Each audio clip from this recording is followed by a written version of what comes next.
Okay, we're now over in the corner with the ring cutter.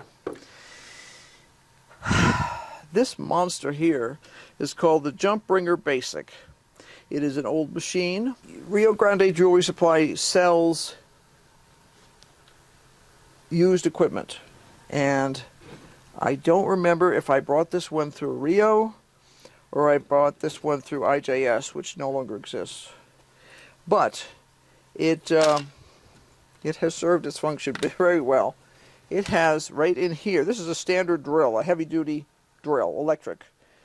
It is, you push in this and push that lock on there as if you were locking a drill on, and it is now hooked in. It is now hooked into a foot pedal, so I can have both hands free and cut things. It's got a trough right here. This is a small version of the same thing. This was, I think, the Jump Bringer Junior. Yeah, this was the original Jump Bringer. You could put something in here like a drill or anything like that. I have the pieces to my original one. Yeah, this one, zoom. Goes like that, cuts, okay? Basic idea. In here, where you can't see and where no fingers can get to, is a blade. That big. These come from Switzerland in general. Some of them are made in the U.S., but they're either U.S. or Swiss. And they are brittle, and they are super sharp. What we do is we take this spiral that we've created, and we put a dowel in it. Now, not everyone puts a dowel in these, but I do because I have found I am much less likely to break the blades. The blades run about 20, 25 bucks a piece, so you don't want to break the blades. And if you take good care of them, you can get a lot of cuts out of them before they eventually get dull, and when they get dull at some point they will break. There is a frame. The dowel goes in the center, that stabilizes the rings. This goes on top. We have screws at both ends. You can use a Allen wrench for those, but you don't need to. It's just enough to tighten them with your fingers. No one has ever told me to do this. I figured it out myself, because when you're cutting metal, you want to lubricate your blade if possible.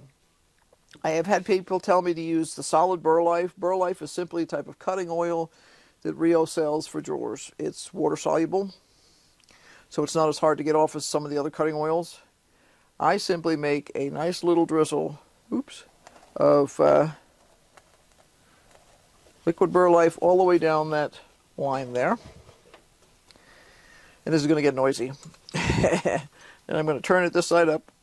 I'm going to make sure this is on tight enough. It is. And here's where it gets noisy.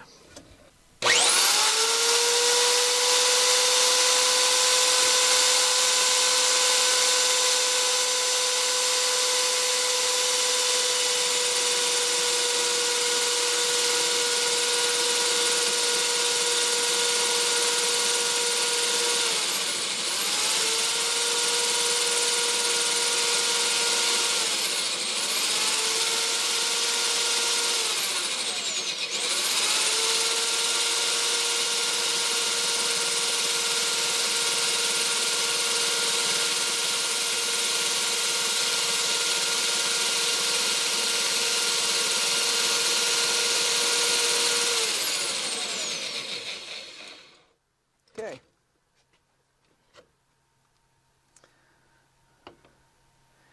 Then I'm going to unscrew one. I'm going to loosen one end, and I'm going to unscrew the other one completely.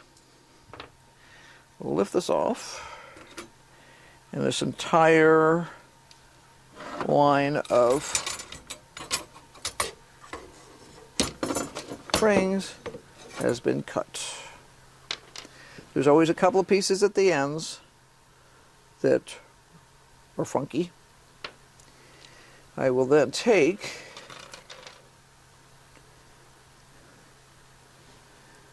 I wouldn't do this if I wasn't wearing an apron because you get oil on yourself. I will then take, because this is now really greasy.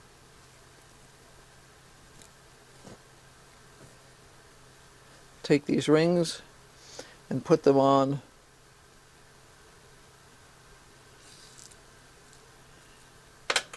a loop. You do not have to do this. I prefer to do it, especially with the small ones. It's not as big a deal with the big ones. Oh, I just realized there's some on the floor here too that are from a previous cut. You do have to be careful when you do this because those two are brass. These are nickel silver. I can see in bright light that there's a difference in color.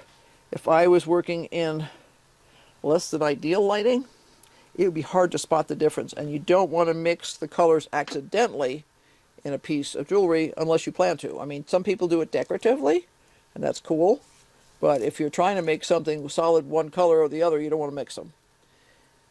Especially if you've got nickel silver and sterling silver. Nickel silver contains no silver. Sterling silver is a precious metal, so you have to be paying attention to what you're doing. And I'm very careful if I cut something like gold-filled or something like that to make sure that I keep all that 100% separate from everything else, because that's worth a lot more money. Gold-filled it has a brass core to it, and it has a layer of gold on the outside that is usually more than twice as thick as gold plate. So the chance that gold plate will wear off depends on how acid your skin is and how well it was done, but gold filled will not wear off in general unless you put it in a very abrasive situation. So I will once in a while make gold filled pieces, and most of my earring wires and head pins and stuff that are used for small pieces of jewelry are made with gold filled, because most people are non-reactive to that. They don't get any kind of allergic response, and I know I personally cannot wear like the cheaper earring hooks and stuff like that. They will make my ears get corroded. So I'm just sliding these all off. These are a large enough ring that it's not too big a pain in the behind to sort them when you get done tumbling them to clean them and polish them. But I tend to usually put them on a ring anyway, because it just makes it possible for me to throw these into the tumbler and pick them out in one fell swoop without having to do any kind of other sorting. So, let's see. This is simply a piece of brass wire. I sometimes use stainless steel wire too. It depends on what I've got on hand. When I was looking, I used to have a whole ton of these, and I don't know what happened to some of them. I don't know what they got used, tossed, or whatever. But all I do is hook these together like this, so it's a loop. And now all of those rings are on here. From here, they go to the washer, which is across the room. Here's the washing area, washing and drying. It's a dryer. It's a vibratory tumbler, and it is full of corn husk. This is a small tumbler set. These are from Lortone. That's the nice gemstone polishing equipment. And this guy over here is also a Lortone. He already has cleaning compound in him from yesterday, and accidentally left one of those in there too, which is not good. I'll have to dry him. That's a Roman hair needle. But I was doing this kind of in the dark last night to finish. This guy goes in here. This is a special cleaning solution that's like a soap. It will remove the oil, and it will also help to polish. So I'm just going to put the lid on this. If you get it at the right angle, it goes right away. And this comes on top. This is just a press fit. They do leak sometimes, and if it leaks too much, you just sort of reset it. There's no like it just sort of screws together. So it's a press fit thing like that. And I turn this beast on, which is a little noisy. Okay, not too noisy today. I had sometimes it gets rattly, and I fix that. Then this, make sure the lid's on tightly.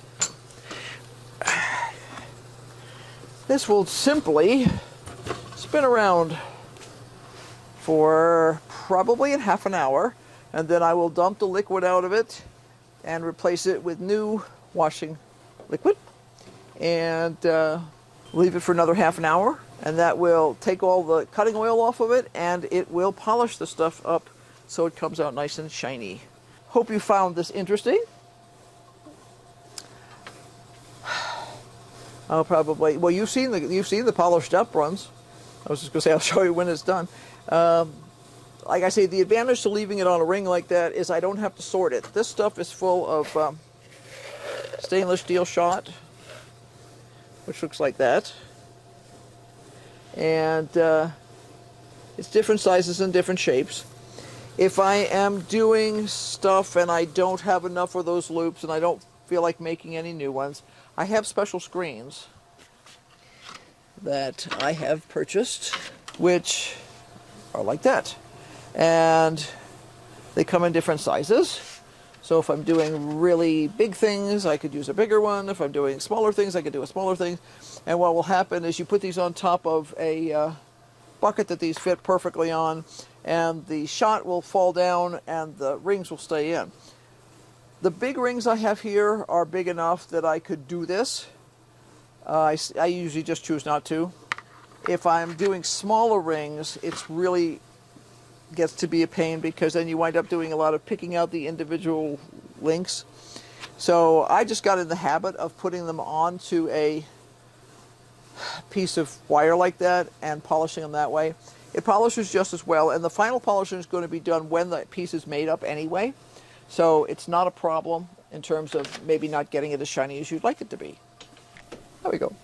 Be sure to like, subscribe, and hit the notification bell, because obviously we're going to be doing a ton. I've got a bunch of pewter pieces that need to be fixed. They've been cast, but they've got little bits of flashing on them. I have some more design work to do. This is a brand new piece that I literally got the first one out of yesterday. Very pleased with that.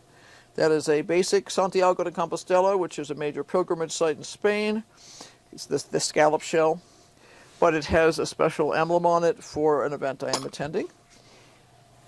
What else is going on? I am going to be doing a bunch of sewing and painting and things like that, because I need to update some of my banners and flags. Yeah, all that sort of stuff. So, lots going on. So now, till next time, bye. Oh, and keep on brainstorming, because obviously we are.